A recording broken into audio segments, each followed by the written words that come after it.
Assalamualaikum warahmatullahi wabarakatuh.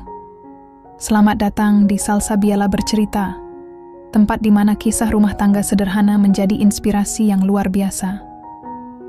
Di sini, kita akan mengupas cerita-cerita nyata, penuh hikmah, tawa, air mata, dan cinta. Karena setiap rumah punya cerita, dan setiap cerita bisa jadi pelajaran berharga. Yuk, kita mulai ceritanya.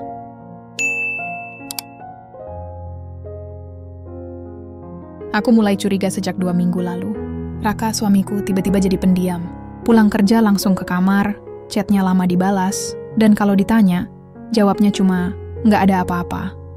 Awalnya aku anggap dia stres kerja, tapi semuanya berubah saat aku lihat notifikasi di HP-nya, Dinda. Kamu yakin mau lanjutin? Aku takut dia nanti tahu. Dinda. Nama yang pernah ku dengar dari ibu mertua, mantan istrinya. Aku pura-pura nggak lihat. Tapi sejak itu, aku mulai mengamati diam-diam. Raka sering pergi urusan kantor di luar jam kerja. Sabtu pagi, dia bilang meeting, tapi naik ojol, padahal mobilnya di garasi. Aneh. Suatu hari, aku ikuti dia diam-diam. Dia masuk ke kantor notaris di Gatot Subroto. Jantungku langsung berdebar. Kenapa ke notaris? Urusan apa yang harus disembunyikan? Malamnya saat dia tidur, aku buka laptopnya. Di folder draft, ada file, permohonan cerai, Raka Dinda final. Docs aku hampir nggak percaya. Dia ngurus surat cerai untuk balikan sama mantannya. Di dokumen itu, namaku disebut sebagai pihak yang tidak cocok. Dan di bagian rencana setelah cerai, tertulis, pemohon berencana melanjutkan hubungan dengan Dinda Sari. Aku nggak nangis. Aku malah merasa dingin. Seperti semua rasa di tubuhku mati. 4 tahun aku jadi istrinya. Masak, urus rumah, rela jual perhiasan warisan ibu buat bayar DP rumah. Dan sekarang aku cuma dianggap batu sandungan, tapi aku nggak akan jadi korban diam-diam. Kalau dia mau cerai diam-diam demi balikan sama mantannya, baik. Tapi aku nggak akan biarkan dia ambil segalanya.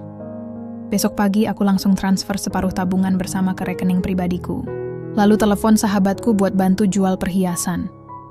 Saat Raka pulang bawa bunga dan bilang, kamu istri terbaik, aku tersenyum manis. Tapi dalam hati, aku sudah punya rencana. Kalau dia mau main kotor, aku akan main lebih cerdas. Setelah tahu Raka diam-diam ngurus surat cerai buat balikan sama Dinda, aku nggak langsung ribut. Aku malah makin manis. Masak lebih enak, baju disetrika rapi. Bahkan pas dia capek, aku pijatin punggungnya. Dia makin tenang. Bahkan bilang, akhir-akhir ini kamu beda sayang. Lebih perhatian. Aku cuman ketawa kecil. Karena aku sayang kamu, Kak. Padahal di balik senyum itu, aku udah mulai amankan semuanya. Hari pertama, aku tarik 500 juta dari rekening bersama ke rekening pribadiku. Rekening lama yang dibikin waktu kuliah, yang dia nggak tahu. Aku pecah jadi 3 rekening berbeda biar nggak mencolok. Hari kedua, aku telepon Maya, sahabatku sejak SMA. Mei, tolong bantu aku jual perhiasan emas di brankas. Semua. Serius? Emas warisan ibumu juga? Tanyanya khawatir. Iya, aku butuh uang tunai cepat. Dan jangan bilang siapa-siapa. Maya nggak nanya lebih lanjut. Dia tahu aku bukan tipe gegabah. Oke, aku kenal toko emas yang bayar cash tinggi. Besok pagi aku jemput. Besoknya, aku bawa koper kecil berisi kalung gelang cincin. Semua warisan ibuku, plus yang dibeli Raka waktu lamaran. Total beratnya 210 gram. Dijual seharga 80 juta. Uangnya langsung aku masukin ke rekening baru. Aku nggak sedih. Aku malah lega. Karena itu bukan cuma emas. Itu senjata. Tapi yang paling penting, surat-surat berharga. Aku cek semua dokumen di brankas rumah. Ada surat tanah di Bandung, atas nama kami berdua, BPKB mobil Fortuner, akta nikah, dan buku deposito senilai 300 juta. Aku ambil semuanya. Sembunyiin di tas travel besar yang jarang dipakai, lalu simpan di gudang kosong milik tante di kawasan Ciputat. Aku juga foto semua dokumen itu, lalu backup di email pribadi dan Google Drive. Kalau suatu hari dia bilang, itu semua atas nama kita berdua, aku tinggal tunjukin bukti. Semua masih utuh, dan aku yang pegang, sementara itu Raka makin sering pergi, katanya urusan pengadilan. Aku pura-pura heran. Pengadilan? Kamu kenapa, Kak? Oh, bukan aku. Teman kantor yang kena masalah tanah. Aku cuma dampingin. Aku angguk-angguk. Oh, oke. Hati-hati ya.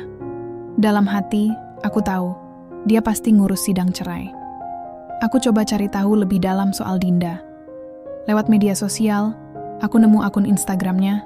Foto terakhirnya 2 minggu lalu. Dia di kafe, pakai dress putih, captionnya, "New chapter soon." Finally, di kolom komentar ada yang nulis, "Balikan sama Raka kan?" "Udah lama banget nunggu ini." Dan Dinda reply, "Doain ya." Jantungku langsung sesak. Jadi, ini udah jadi rahasia umum di lingkaran mereka. Cuman aku yang dibodohi? Tapi lagi-lagi, aku nggak marah. Aku malah makin yakin. Rencanaku harus jalan terus. Aku mulai jual mobil. Tapi nggak lewat Raka. Aku kontak teman di dealer mobil bekas. Fortuner tahun 2021, kondisi mulus, mau dijual cepat. Cash keras. Berapa mintanya? Tanya dia. 40 juta. Kalau ambil minggu ini, boleh nego dikit. Deal. Besok aku kirim orang buat cek. Aku janji sama diri sendiri. Sebelum sidang cerai pertama dimulai, semua aset harus sudah aman. Aku juga cek status rekening bersama. Ternyata Raka belum blokir atau ganti akses. Artinya, dia masih percaya aku nggak tahu apa-apa. Bagus, biarin dia tenang. Biarin dia kira aku masih istri polos yang setia menunggu di rumah. Padahal, aku udah siap perang. Malam itu, dia pulang bawa kue favoritku, lapis legit. "Biar kamu seneng," katanya sambil senyum. Aku peluk dia erat. "Makasih, Kak. Kamu baik banget." Dia kelihatan lega. Kayak beban di pundaknya berkurang. Tapi yang dia nggak tahu, beban terberat belum datang. Aku udah hitung semua. Total harta bersama sekitar 1,7 miliar. Dan dalam seminggu, hampir semuanya udah berpindah ke kendali penuhku. Kalau dia kira bisa cerai, ambil separuh, lalu hidup enak sama Dinda, dia salah besar. Aku nggak mau dendam. Tapi aku juga nggak mau jadi korban. Kalau dia pilih mantannya, aku pilih hartaku. Dan besok, langkah terakhir dimulai. Setelah semua aset utama aman, aku sadar satu hal. Aku butuh bukti pasti. Bukan cuma dugaan atau chat yang bisa dihapus. Aku butuh sesuatu yang bisa kupakai kalau suatu hari dia berani bilang, "Kamu nggak berhak ambil apa-apa." Jadi, aku putuskan. Aku akan ikuti dia. Bukan kayak detektif film, tapi pelan-pelan. Cerdas. Tanpa ketahuan. Aku pasang aplikasi pelacak lokasi di HP-nya. Pakai akun Google Family yang dulu kami buat liburan bareng. Dia lupa aku masih punya akses admin. Setiap geraknya, aku bisa pantau dari HP-ku. Selain itu, aku mulai catat jadwal urusan kantornya. Ternyata, setiap Selasa dan Kamis jam 10 pagi, dia selalu pergi ke arah Sudirman. Dan selalu pulang jam 2 siang. Aku cek di Google Maps. Lokasinya, Pengadilan Agama Jakarta Selatan. Jantungku berhenti sebentar. Jadi, dia udah mulai proses sidang cerai. Tapi nggak bilang apa-apa. Bahkan nggak kasih tahu aku harus datang. Kalau aku nggak waspada, mungkin suatu hari aku terima surat panggilan, dan dia udah resmi bebas. Tapi untungnya, aku lebih cepat. Aku cari tahu prosedur cerai di pengadilan agama. Ternyata istri harus hadir di sidang pertama. Kalau nggak datang 3 kali berturut-turut tanpa alasan sah, gugatan bisa dikabulkan secara sepihak. Artinya, Raka pasti udah daftar gugatan cerai atas namaku. Dan berharap aku nggak tahu. Jadi nggak datang. Tapi aku nggak akan biarkan itu terjadi. Aku cek nama perkara lewat website pengadilan pakai KTP-ku. Dan benar, ada gugatan cerai dengan nomor Suba Babus 87 PTTG 2025 ke PAJS atas nama Raka Wijaya versus Anissa Wijaya. Sidang pertama, Senin depan. Jam 9 sore, aku screenshot semuanya. Simpan di folder rahasia. Lalu aku buka WhatsApp, chat Raka seperti biasa. Aku, "Kak, besok aku mau ke mall cari sepatu." "Nah, boleh dia?" "Raka, boleh, jangan lupa makan siang." Dia nggak curiga sedikit pun. Padahal besok aku nggak ke mall. Aku ke pengadilan. Untuk memastikan aku hadir dan menggagalkan rencananya. Tapi sebelum itu, aku harus pastikan satu hal. Dia nggak bisa ambil uang atau jual aset tanpa izinku. Aku telepon bank tempat kami buka rekening bersama. Saya ingin blokir sementara rekening bersama atas nama Raka dan Anissa Wijaya. Ada masalah keluarga. Petugas tanya, "Perlu surat resmi?" "Cukup dengan verifikasi KTP dan sidik jari via aplikasi, kan?" "Iya, Bu. Bisa lewat mobile banking." Sejam kemudian, rekening bersama terblokir total. Nggak bisa tarik, transfer, atau bahkan cek saldo, kecuali dengan persetujuan dua pihak. Aku senyum kecil. Sekarang, dia nggak bisa sentuh uang itu lagi. Kalau dia protes, aku tinggal bilang, "Aku khawatir rekening diretas." Jadi aku amankan dulu. dia nggak bisa bantah. Malam sebelum sidang, Raka tiba-tiba bilang, "Sayang, minggu depan aku mungkin agak sibuk. Ada urusan keluarga." "Urusan keluarga?" Tanyaku pura-pura polos. "Iya, nggak penting. Cuman administrasi lama yang harus diselesaikan." Aku mengangguk. "Oh, oke. Aku bantu doain ya." Dia peluk aku. "Makasih, sayang. Kamu selalu ngerti. Kalau dia tahu aku udah tahu semuanya, mungkin peluk itu nggak akan pernah ada lagi." Esok paginya, aku pakai dress simple, rambut diikat rapi, wajah tanpa makeup tebal. Aku bawa tas kecil berisi KTP, fotokopi akta nikah, dan print out gugatan cerainya. Sampai di pengadilan, aku daftar sebagai pihak tergugat. Petugas heran. "Ibu tahu ada sidang hari ini?" "Iya, suami saya yang daftar." Jawabku tenang. Di ruang tunggu, aku lihat Raka duduk di sudut. Ngobrol sama perempuan berambut panjang, Dinda. Dia pakai blazer putih, senyum manis, dan duduk sangat dekat sama Raka. Bahkan pegang tangannya sebentar. Aku nggak marah. Aku cuman mengamati, mereka nggak lihat aku. Aku sengaja duduk di kursi paling belakang, pakai masker dan topi. Saat petugas panggil nama kami, Raka langsung berdiri. Tapi matanya panik, karena aku nggak ada di sampingnya. Hakim tanya, "Apakah pihak tergugat hadir?" Sebelum Raka sempat jawab, aku berdiri dari belakang. "Saya di sini, Yang Mulia." Semua orang menoleh, termasuk Dinda. Wajahnya langsung pucat, Raka terdiam. Matanya membelalak. Kamu tahu?" Aku tersenyum tipis. "Tentu saja, Kak. Aku istrimu. Masak nggak tahu suamiku mau cerai diam-diam?" Hakim langsung batuk kecil. "Baik, karena kedua pihak hadir, sidang bisa dilanjutkan." Tapi Raka gelagapan. "Yang Mulia, ini belum waktunya. Kami masih butuh waktu bicara." Hakim mengangkat alis. "Anda yang ajukan gugatan, Pak. Sekarang istrinya hadir. Mau lanjut atau tarik gugatan?" Raka menatapku, matanya penuh permohonan. Tapi aku cuma duduk tenang, seperti nggak terjadi apa-apa. Sidang ditunda seminggu, karena perlu mediasi keluarga. Tapi yang sebenarnya terjadi, rencananya hancur. Dia kira aku nggak tahu. Tapi aku bukan cuma tahu, aku satu langkah di depannya. Dan malam itu saat dia pulang dengan wajah lesu, aku sambut dengan senyum manis. "Kak, aku masak sope buntut." "Kamu pasti capek, kan?" Dia cuma mengangguk pelan. Nggak berani menatap mataku. Aku tahu, dia mulai sadar. Istrinya bukan perempuan lemah yang bisa dibuang begitu saja, dan ini baru awal. Setelah sidang pertama gagal karena aku muncul tiba-tiba, Raka jadi gelisah. Dia nggak lagi santai kayak dulu. Matanya sering melirik HP, lalu menatapku dengan ekspresi campur aduk, antara takut, bersalah, dan bingung. Tapi aku malah makin tenang. Karena sekarang, aku punya waktu.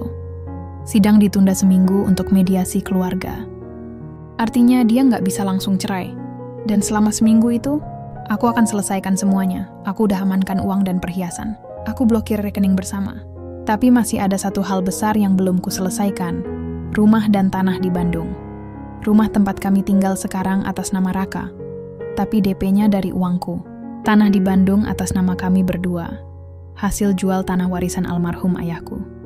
Kalau dia mau main kotor, aku harus pastikan dia nggak bisa klaim itu semua miliknya. Jadi, pagi itu aku telepon notaris langganan keluarga, Bu Lucy, yang dulu bantu urus surat tanah ayahku.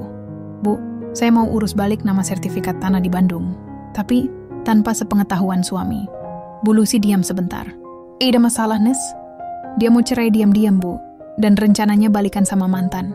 Aku cuma mau pastikan hakku nggak diambil." Beliau menghela napas. "Kalau sertifikatnya atas nama bersama, kamu bisa ajukan pengikatan hak lewat akta pernyataan. Tapi butuh tanda tangan suami." Jantungku jatuh. "Berarti nggak bisa?" "Tunggu." Suaranya berubah. "Kalau kamu punya bukti kalau tanah itu berasal dari warisanmu, dan DP rumah juga dari uangmu, kamu bisa ajukan gugatan pemisahan harta sebelum cerai." Tapi prosesnya lama. Aku menggigit bibir. Lamannya bahaya. Dia bisa jual tanah diam-diam kalau nggak diikat. Tapi tiba-tiba, aku ingat sesuatu. Dulu, waktu beli tanah di Bandung, aku transfer dari rekening pribadiku sebelum nikah. Dan itu ada di buku tabungan lama yang masih kusimpan. "Bu, kalau saya punya bukti transfer pribadi sebelum nikah, apakah itu cukup buat klaim kepemilikan penuh?" "Kalau bisa dibuktikan iya, tapi harus lewat proses hukum." Aku tarik napas. "Oke, saya siapkan semuanya." Pulang dari notaris, Aku langsung ke bank tempat rekening lamaku masih aktif. Aku cetak mutasi rekening 5 tahun lalu saat aku jual tanah warisan ayah dan transfer langsung ke notaris pembeli tanah di Bandung. Itu bukti kuat. Tanah itu 100% milikku sebelum nikah. Aku juga cari struk DP rumah, semuanya atas namaku, dari rekening yang sama. Semua ku foto, ku scan, lalu ku simpan di 3 tempat berbeda. Email pribadi, flash disk tersembunyi, dan cloud pribadi.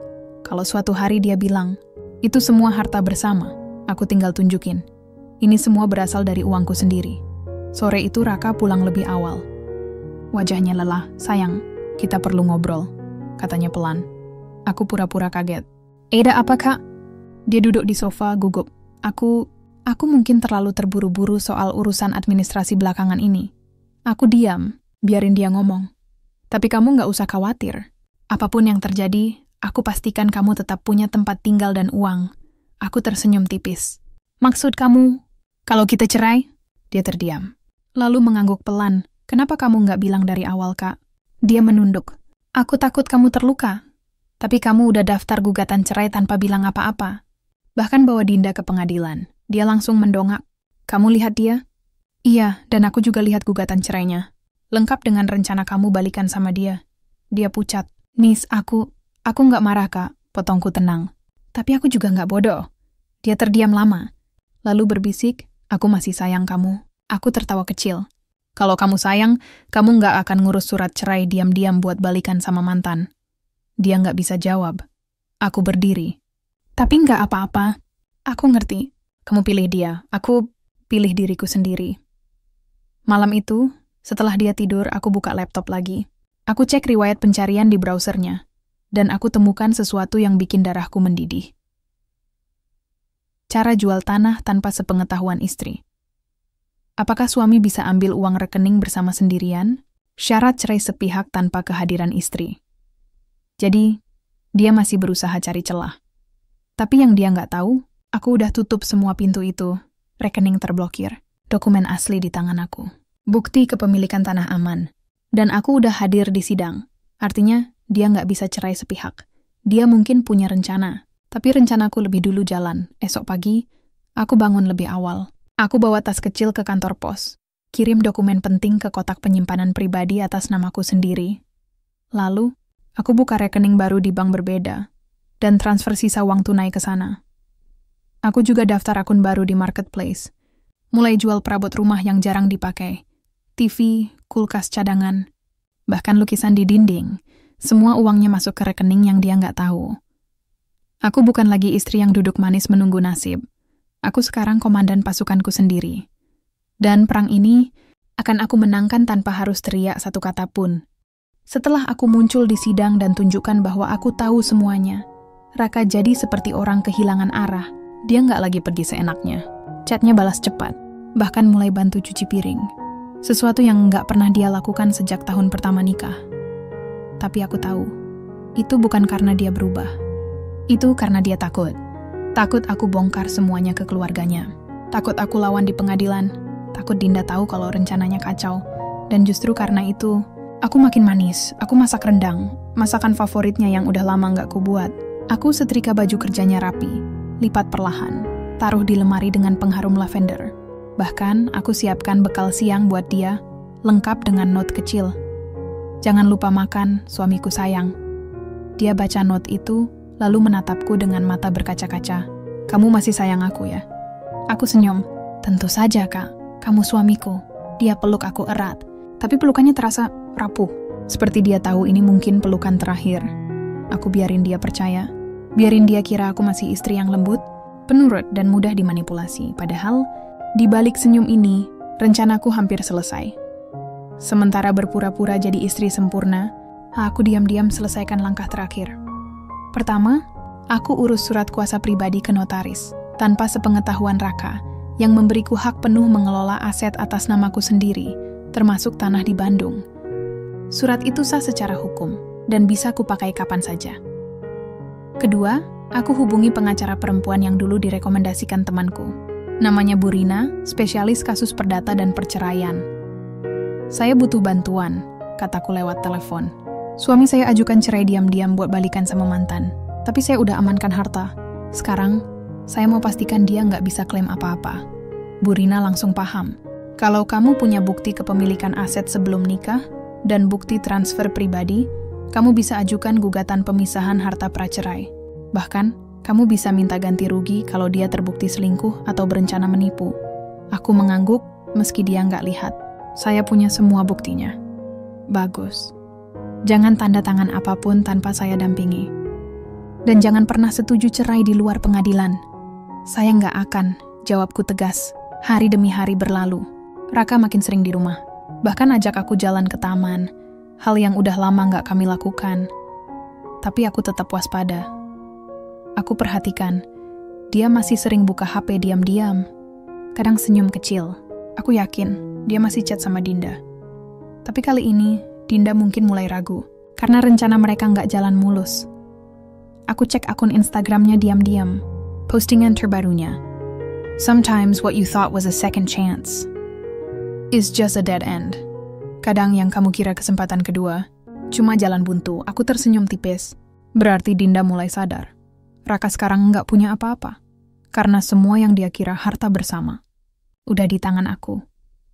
Malam itu, Raka tiba-tiba bilang, "Sayang, gimana kalau kita urus surat cerai bareng-bareng? Secara baik-baik. Aku janji kamu nggak akan rugi. Aku pura-pura terluka." "Kenapa harus cerai, Kak? Kita masih bisa perbaiki, kan?" Dia menunduk. Aku, "Udah terlanjur. Aku janji sama dia, Dinda." Dia mengangguk pelan. Aku diam lama. Lalu berkata pelan, "Kalau kamu memang pengen balikan sama dia, aku nggak akan halangin. Tapi aku minta satu hal." "Apa itu?" "Kita urus semua secara resmi, lewat pengadilan, dan semua harta dibagi sesuai bukti kepemilikan, bukan cuman karena kita pernah nikah."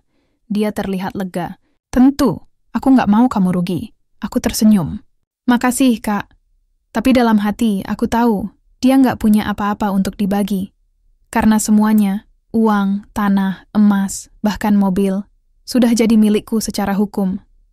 Dan besok, sidang kedua akan dimulai. Kali ini, aku nggak cuma datang sebagai istri yang terluka. Aku datang sebagai perempuan yang siap menang." Sidang kedua di Pengadilan Agama Jakarta Selatan digelar hari Senin pagi. Cuaca mendung, langit kelabu. Seperti perasaanku dulu waktu pertama kali curiga, tapi sekarang, aku nggak lagi bingung. Aku sudah siap. Aku datang lebih awal, pakai blazer hitam, rambut disanggul rapi, wajah tanpa makeup berlebihan. Di tangan, tas kecil berisi dokumen, bukti transfer, fotokopi sertifikat tanah, surat kuasa, dan print out chat Raka dengan Dinda. Raka datang 15 menit kemudian, sendirian. Dinda nggak ikut. Mungkin dia sadar, ini bukan lagi urusan mereka berdua, ini urusanku dan hakku. Saat hakim masuk, suasana langsung hening. Sidang lanjutan perkara nomor 287 PDT-DG 2025 PAJS antara Raka Wijaya melawan Anissa Wijaya. Apakah kedua pihak hadir? "Hadir, Yang Mulia," jawab kami hampir bersamaan. Hakim membuka berkas. "Pemohon, apakah Anda tetap pada gugatan cerai?" Raka menelan ludah. "Iya, Yang Mulia. Alasannya?" "Perbedaan prinsip dan ketidakcocokan dalam rumah tangga." Aku hampir tertawa. Ketidakcocokan? Padahal yang nggak cocok itu dia sama dirinya sendiri. Mau punya istri baru, tapi masih pakai harta dari istri lama. Tapi aku diam. Biarin dia bicara. Lalu hakim menatapku. "Bagaimana dengan pihak tergugat? Apakah ibu keberatan diceraikan?" Aku berdiri pelan. Suaraku tenang tapi tegas. "Saya tidak keberatan diceraikan, Yang Mulia. Tapi saya keberatan kalau suami saya mengajukan cerai diam-diam, sambil berencana balikan dengan mantan istrinya, dan berharap semua harta kami jadi miliknya." Ruang sidang langsung ngeriuh kecil. Raka langsung pucat. "Nis, jangan. Saya punya bukti, potongku." Lalu menyerahkan map ke hakim. Di dalamnya, chat Raka dan Dinda, yang bilang, "Kita lanjutin setelah dia diceraikan." Bukti transfer DP rumah dari rekening pribadiku, sebelum nikah, salinan sertifikat tanah atas nama Anissa Wijaya, warisan keluarga. Surat keterangan bank bahwa rekening bersama diblokir karena risiko perselisihan hakim membolak-balik dokumen. Matanya menyipit. "Pemohon, apakah ini benar?" Raka tergagap. "Yang Mulia, itu cuma obrolan biasa. Kami nggak serius, tapi Anda ajukan gugatan cerai tanpa sepengetahuan istri. sanggah hakim. Dan dalam dokumen gugatan, Anda tulis rencana melanjutkan hubungan dengan pihak ketiga. Itu tercantum jelas. Raka terdiam. Nggak bisa bohong lagi. Hakim menarik napas. Baik. Karena ini menyangkut harta Gonogini dan dugaan niat tidak baik, sidang hari ini ditunda. Pihak tergugat diberi waktu ajukan gugatan pemisahan harta. Dan pemohon jangan harap bisa ambil apa-apa tanpa kehadiran istri. Sidang ditutup. Saat keluar, Raka mengejarku. Nes, tolong. Jangan hancurin aku. Aku berhenti, menatapnya lurus. Aku nggak hancurin kamu, Kak. Kamu yang hancurin diri sendiri. Aku masih sayang kamu. Aku bisa batalin semuanya. Aku geleng pelan. Kamu nggak sayang aku. Kamu sayang kenyamanan. Kamu sayang punya istri yang nurut, rumah yang rapi, dan uang yang cukup. Tapi kamu lupa, semua itu datang dari aku. Dia terdiam. Aku lanjut, suara pelan tapi menusuk. Kamu pilih Dinda. Tapi Dinda nggak akan mau sama lelaki yang bangkrut. Dan kamu, sekarang nggak punya apa-apa. Matanya membelalak. Apa maksudmu? Aku tersenyum tipis. Coba cek rekeningmu besok. Lalu aku pergi, tanpa menoleh. Malam itu aku nggak pulang ke rumah. Aku langsung ke apartemen sewa kecil yang udah kusiapkan 2 minggu lalu, atas nama sahabatku, Maya. Aman, rahasia. Di sana, aku buka laptop. Aku cek rekening pribadiku. 1,68 miliar. Semua harta yang kami kumpulkan selama 4 tahun, sekarang 100% milikku. Aku juga cek status tanah di Bandung. Masih atas namaku. Mobil udah laku. Emas udah jadi uang. Rekening bersama terkunci. Dan besok, aku akan ajukan gugatan pemisahan harta resmi. Raka ngira dia bisa buang aku, lalu jalan santai ke pelukan mantannya sambil bawa harta kami. Tapi dia salah besar. Aku bukan sampah yang bisa dibuang. Aku adalah perempuan yang tahu harga dirinya. Dan malam itu, untuk pertama kalinya dalam sebulan, aku tidur tanpa beban. Karena besok, aku akan kosongkan hidupnya, seperti dia kosongkan hatinya untukku. Pagi setelah sidang, aku bangun jam 5. Nggak pakai alarm. Aku udah terlalu tegang, tapi juga terlalu siap. Hari ini, semuanya berakhir. Aku buka HP, cek notifikasi. Dan benar, ada 3 chat dari Raka sejak jam 3 pagi. Raka, Nis, kenapa rekening bersama kosong? Raka, kamu ambil uangnya? Raka, jawab, sayang. Aku panik. Aku nggak balas. Karena aku sibuk. Pertama, aku telepon Bu Lucy, notaris. Bu, hari ini saya mau urus jual tanah di Bandung. Cepat, cash. Kamu yakin? Itu tanah warisan. Iya, saya butuh uang tunai sekarang, biar dia nggak sempat klaim. 2 jam kemudian, aku tanda tangan akta jual beli. Tanah laku 1,2 miliar.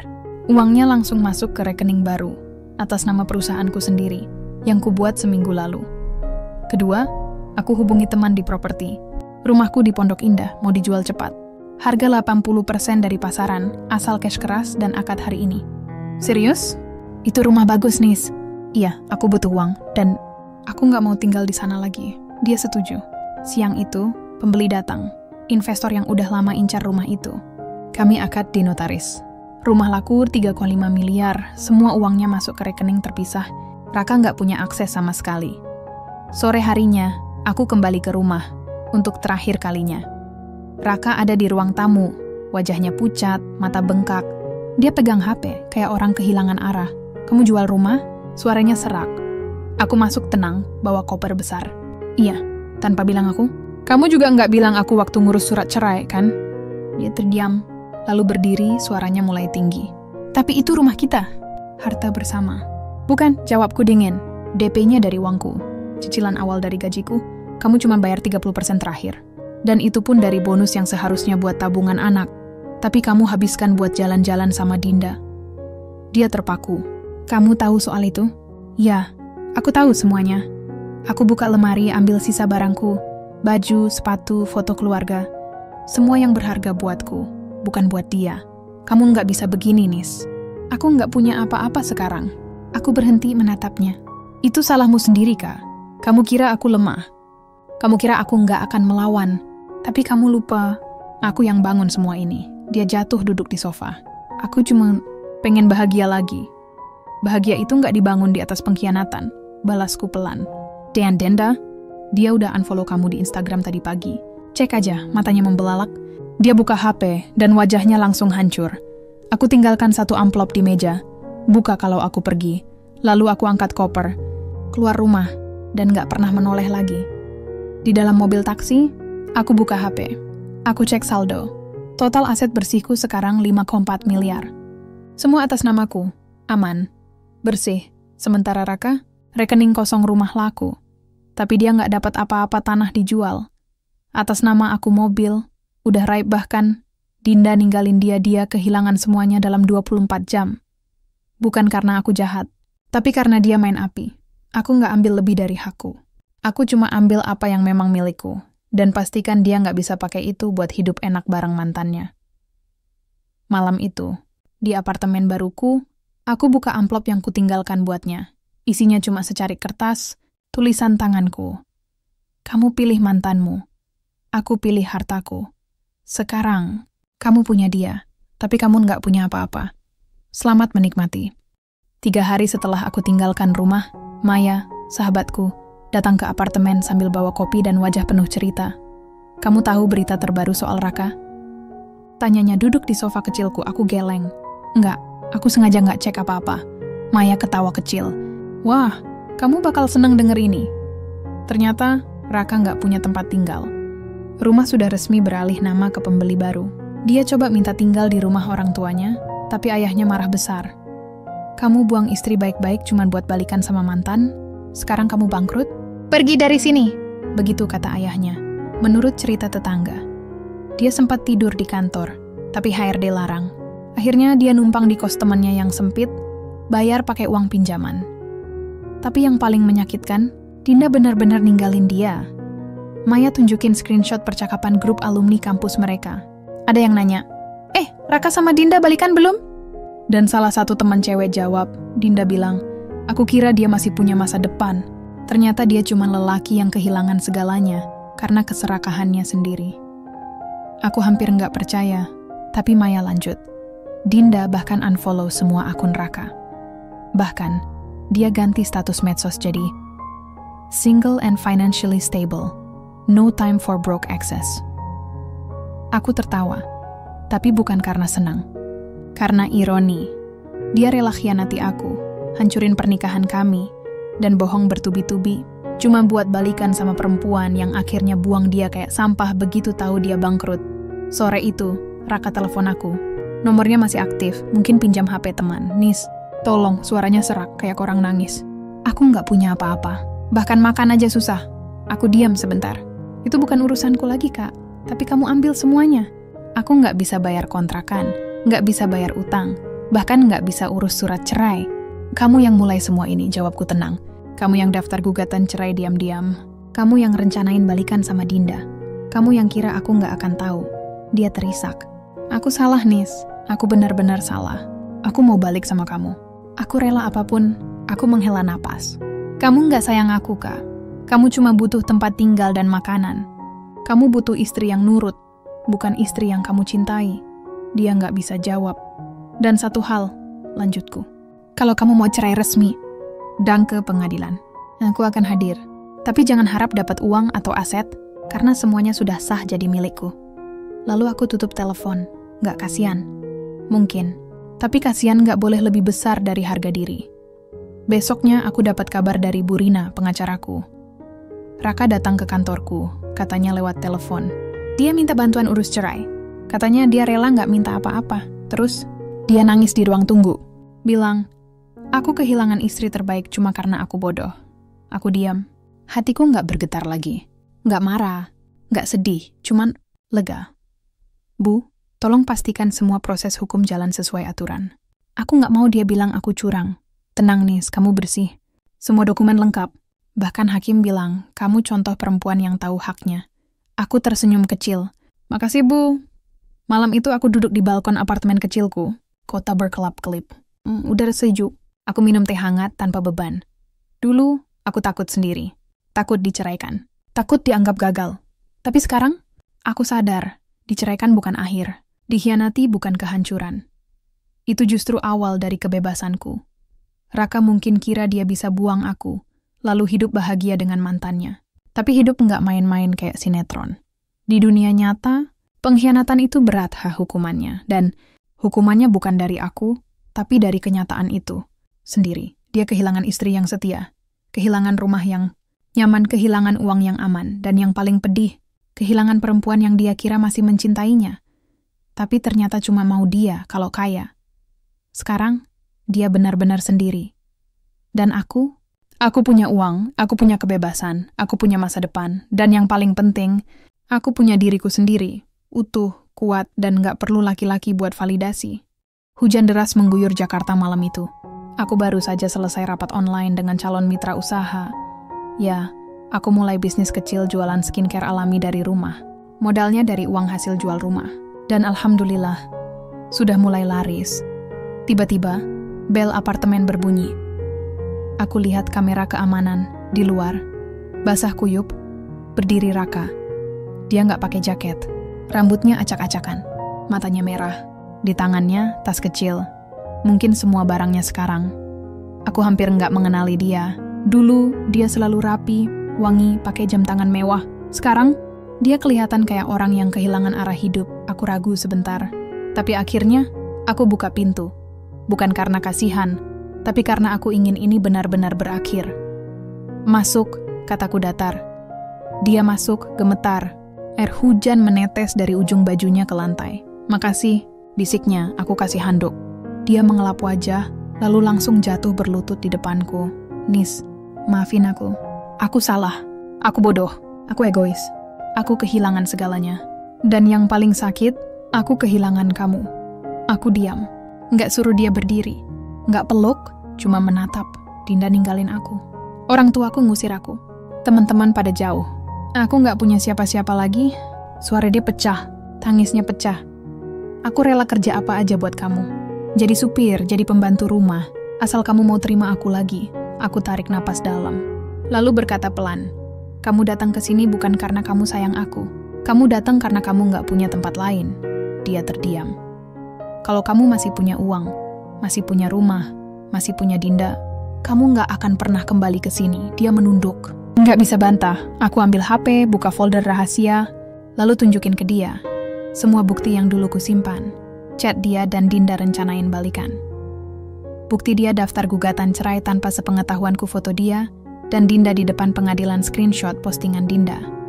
No time for broke access. Kamu kira aku nggak tahu? Aku tahu semuanya, Kak. Tapi aku diam. Karena aku mau lihat sejauh mana kamu rela khianati aku buat dia. Dia menutup muka. Aku menyesal. Menyesal itu nggak cukup. Potongku tegas. Kamu bukan cuma khianati aku. Kamu hancurin kepercayaan, harga diri, dan 4 tahun hidupku. Dan kamu lakukan itu diam-diam kayak pencuri. Dia terisak. Apa yang harus aku lakukan biar kamu maafin?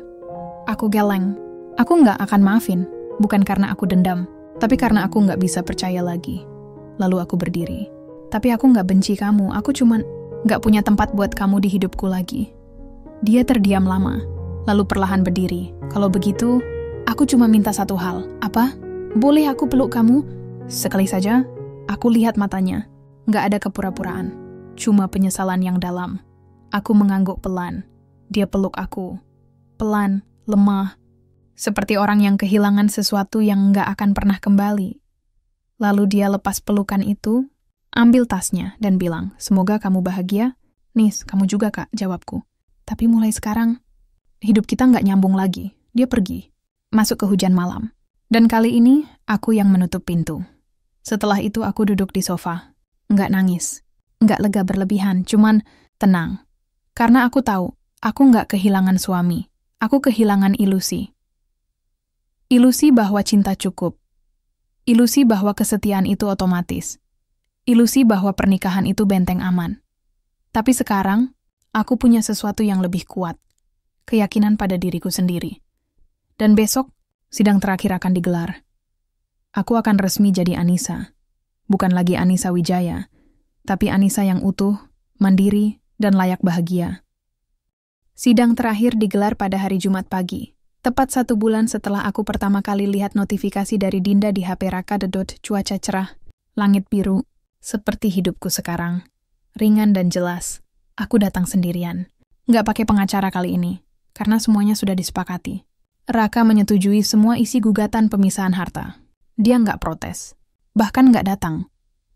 Hakim membacakan putusan, menyatakan perkawinan antara Raka Wijaya dan Anissa Wijaya resmi bubar karena perceraian, terhitung sejak hari ini. Harta Gonogini dibagi sesuai bukti kepemilikan sah.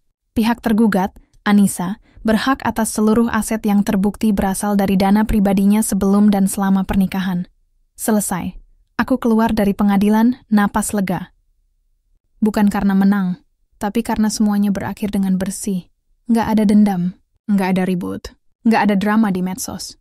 Cuma 2 orang dewasa yang akhirnya menerima, kami salah pilih. 2 bulan setelah itu, hidupku berubah, tapi bukan karena uang. Karena sudut pandang. Aku pindah ke apartemen kecil di kawasan BSD, lebih tenang, dekat alam. Aku fokus bangun usaha skincareku. Namanya Anissa Lab. Produknya alami, kemasannya simple, dan harganya terjangkau.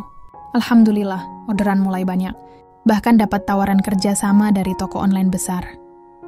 Aku juga mulai ikut komunitas perempuan wirausaha. Di sana aku ketemu banyak perempuan hebat. Ada yang cerai, janda, single mom, tapi semua bangkit dengan caranya sendiri. Nggak ada yang nangis soal mantan. Yang mereka omongin, target bulan ini naikin omzet 30%. Aku baru beli mesin baru buat produksi. Kamu udah coba strategi iklan lewat TikTok? Aku ketawa. Ini dunia yang nggak butuh laki-laki buat validasi. Kadang, aku masih kepikiran Raka. Tapi bukan karena rindu. Cuma, kasihan. Dari kabar terakhir, dia kerja jadi sales mobil bekas. Gajinya pas-pasan. Masih tinggal di kos temannya. Dinda, kabarnya udah tunangan sama pengusaha muda. Ironis ya.